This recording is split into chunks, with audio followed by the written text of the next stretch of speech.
Hello, welcome to EDTE 1000. This will be our first class. So for this orientation, we're going to be covering the syllabus and course policies. It would be great if you could have a copy of the syllabus out in front of you. You will have a quiz on this information. Okay, so let's continue. What is our agenda for today? So I'm going to do an introduction of myself as well as an introduction of the course, go over the basics of the syllabus, and then get straight into chapters 1 and 2. Okay, just kidding.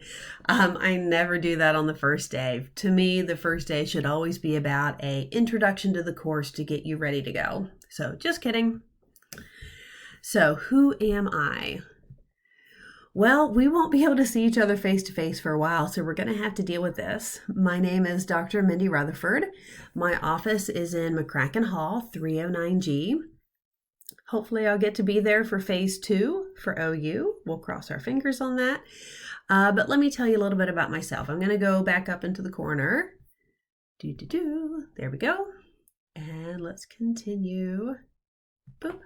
So, all of my degrees are in psychology, which is unusual for a professor in the College of Education, but that is primarily what I teach here. I teach the EdPsych Child Development course, which is the EDTE 2000 course. So after working as a psych professor, you can see a lot of my jobs have been focusing on education.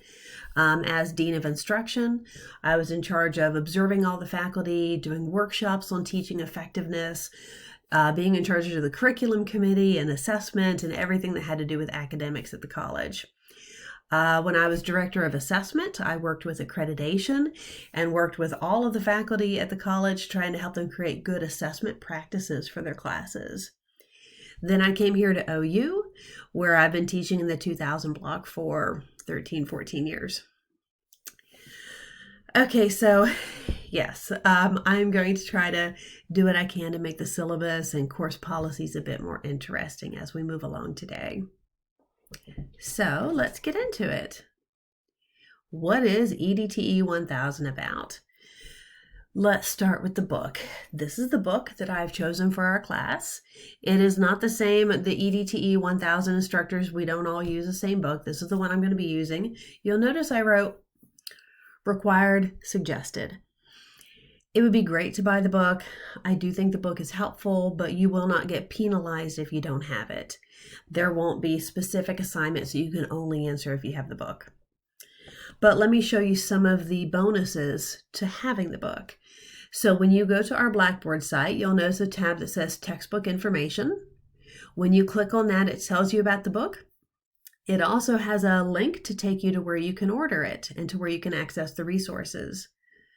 Also, there's a whole separate section of Blackboard that is just for people who have the ebook. Okay, if you don't have the ebook, you won't be able to access this.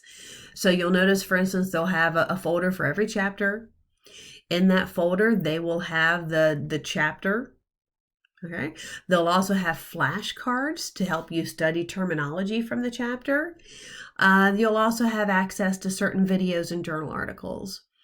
And again, even though there are these videos, I won't have it set up to where only people who have bought the book will be able to do an assignment related to the videos. Okay, so I will make sure that these are bonus things that you can access if you have the book, but your grade will not be dependent upon having it.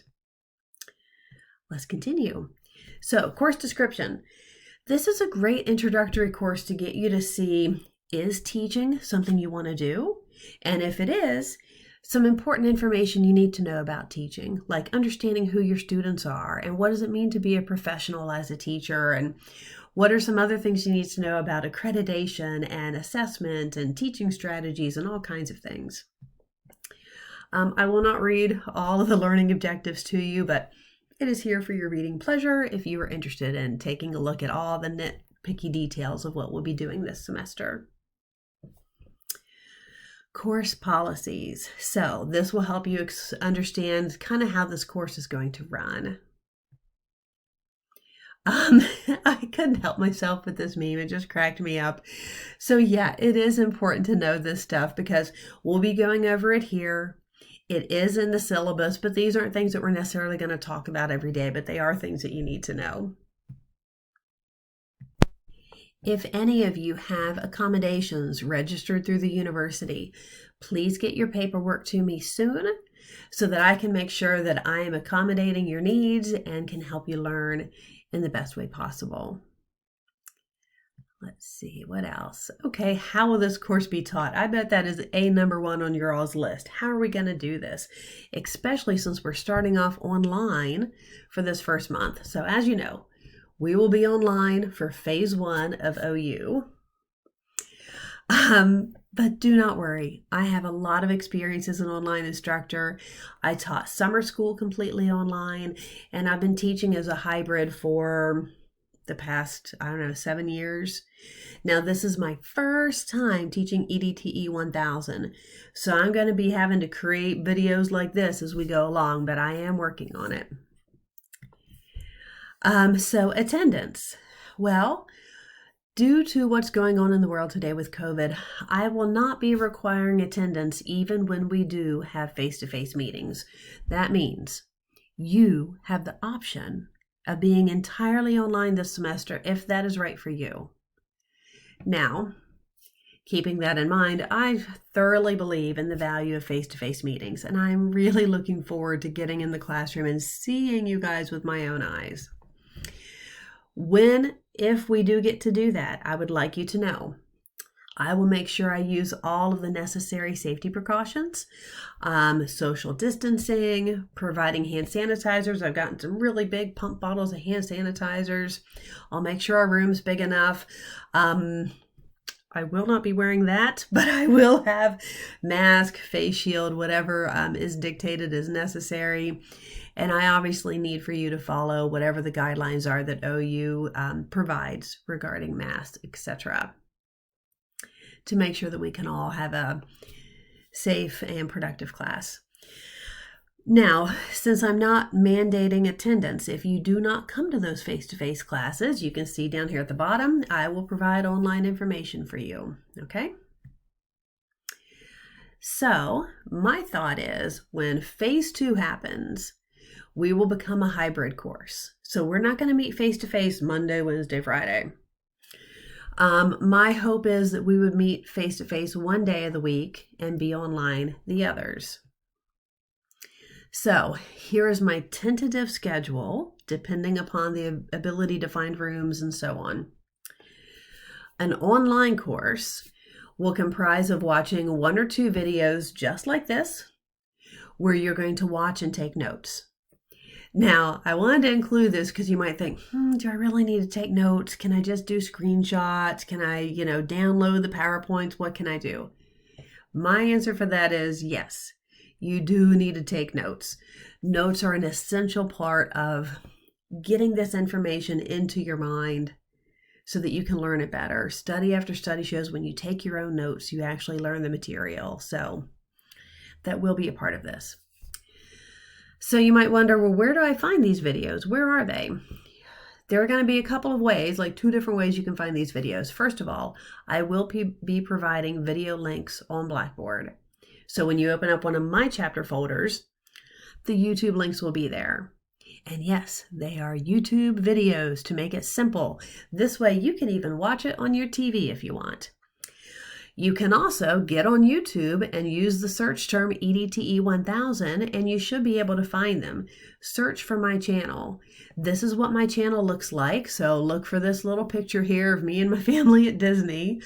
And you will find all of my videos there. It would probably be a lot easier if you went ahead and subscribed to the channel. So that way it's more easy for you to find them rather than searching for it each time.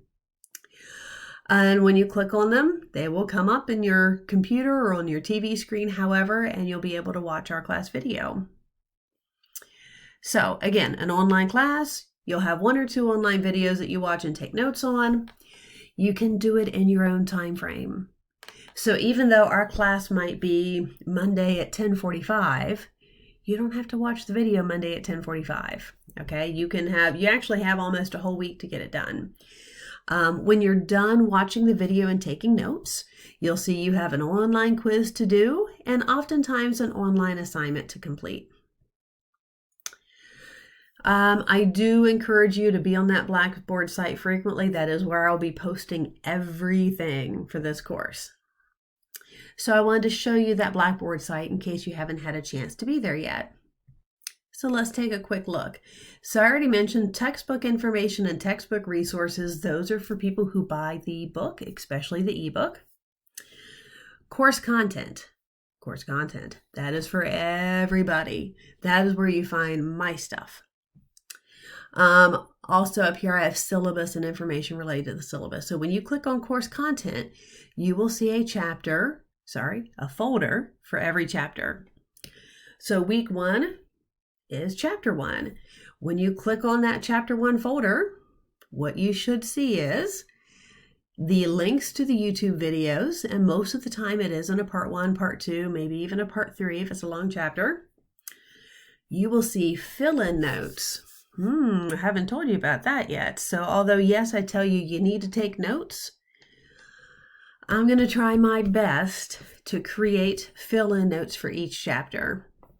Keep in mind, this is my first time teaching the course, so I'm working busily trying to get all this stuff made.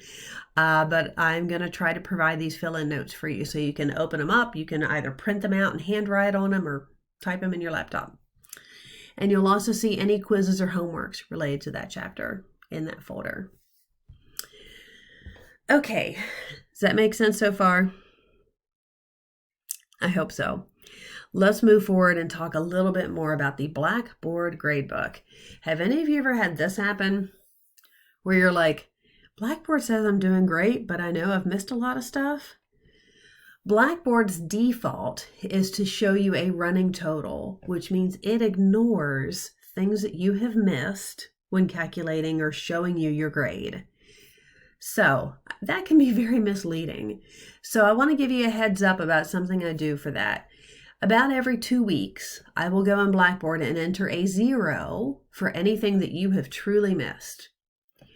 Blackboard does a great job of showing us instructors if you have taken something and completed it, even if you just clicked on it to open but didn't finish it. It has symbols to show us all of that. So if you truly never even opened it, if you really genuinely missed it, I will enter a 0 to keep this from happening. Online quizzes and exams. So at least for the first month, all of that's going to be online. And even afterwards, we might end up doing all of our assessments online. I want to point out, for grades to mean anything, people need to do their own work and be honest about their work. Now, I understand we're in a very different world right now when it comes to all these online assessments, and that people may not take them as seriously or might do a little bit more group work on them than in the past. I'm not unaware of this, but I do want you to know that I have done some things to hopefully prevent some of these problems. So, yes, students must do their own work on quizzes and exams. I do consider collaboration to be cheating. I do consider sharing information or screenshots to be cheating. So what I do, I try to create random pools for all of my quizzes and tests. So that way, no 2 people have the same quiz, no 2 people have the same exam. You could be sitting side by side and have very, very different looking exams and quizzes. So I hope that should help a little bit.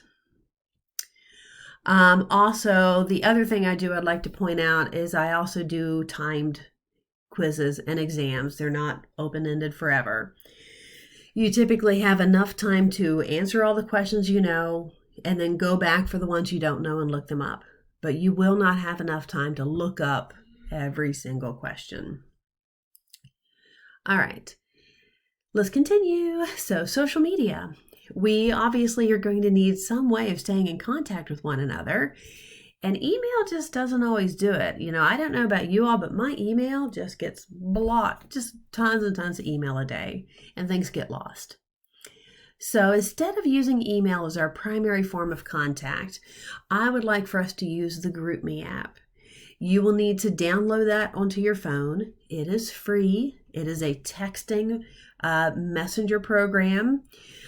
When you get on GroupMe, you'll either need to search for EDTE 1000 Rutherford Fall 20, or click on one of the links I'll be providing you in an email to join our group. I will be using this for my primary form of communication. I will be sending you at least 2 reminders a week only on the GroupMe app to help you keep track of deadlines.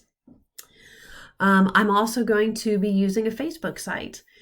I have created it. I'll be sharing it with you via email before we get started, and I thought it might be a nice way just for us to get to know each other in a more social way. You're welcome to share links that you find or things that you find interesting, or just even anything about yourself, just to help us feel like we're part of a community. So now the all-important question of, drumroll, how do you get graded in this class? Well, let's take a look. This is my tentative breakdown. I know it is a little bit generic, but it is because I'm still figuring out exactly how I want this course to work. So here's what I know. I know we're going to have a weekly chapter quiz. I know we're going to have 3 exams. And I know we're going to have some sort of assignments, but I'm still figuring out exactly what they're going to be. So I've given you a general breakdown of about how many points we'll be having. When it comes to late work, I'm not like the soup Nazi. I do accept late work, but you will get a point deduction because it's only fair for everyone else. The only exception is weekly quizzes. There are no makeups for weekly quizzes. The reason is, you know right now when their due dates are. It will be every Sunday at 11 p.m. Week 1 to week 15, every Sunday at 11 p.m. you have a quiz due. That should be pretty easy to remember. When it comes to my grading scale, this is a typical grading scale for the College of Ed. It is a little bit higher than what you see in some of the other colleges. And when it comes to this about final grades and rounding up, I would like to point out that I do round up. So if you are 79.9, of course that would be an 80. If you're 79.5, that would be an 82. Okay, here's our tentative calendar. I've been working on this, and I finally figured out a way to do it that I think will make it nice and easy for us. Here's what you're going to notice. Every week is a new chapter. Now, I already know some chapters are longer than others, but you know what? That's okay. We're sticking with this. Every week is a new chapter. Week 1 is chapter 1. Week 2 is chapter 2. And what you'll be doing is you'll watch whatever videos I've created that will be our class. I try to have it be the same way I would cover it in a real classroom. By Sunday, you'll have the quiz on it. So, if you want to know what you're doing this week is chapter 1, part 1 and part 2. In terms of what's due, you do have an orientation quiz on this information due Sunday. This will be one of the few weeks that you have 2 quizzes. Then you have a chapter 1 quiz at Sunday. And I decided to make homework super easy for this first week. Your big homework assignment is, another drum roll, join GroupMe. That's it. Sunday at 11 o'clock, I'm going to go through, and everyone who has joined GroupMe gets 10 points. So please join GroupMe by Sunday, August 30th. I do want to point out, of course, the subject, the tentative calendar is subject to change depending upon health and all kinds of things. And 11 p.m. is our due date time. So, do you have any questions? Oh, I forgot. I can't hear you. Okay, so if you have questions, shoot me an email. If you're already on the GroupMe, shoot me a GroupMe message. Or, not to be a smart aleck, but sometimes your answers might be in the syllabus. That is it. Yay! You have just made it through your very first class of EDTE 1000. Thank you so much, and I'll be seeing you again soon.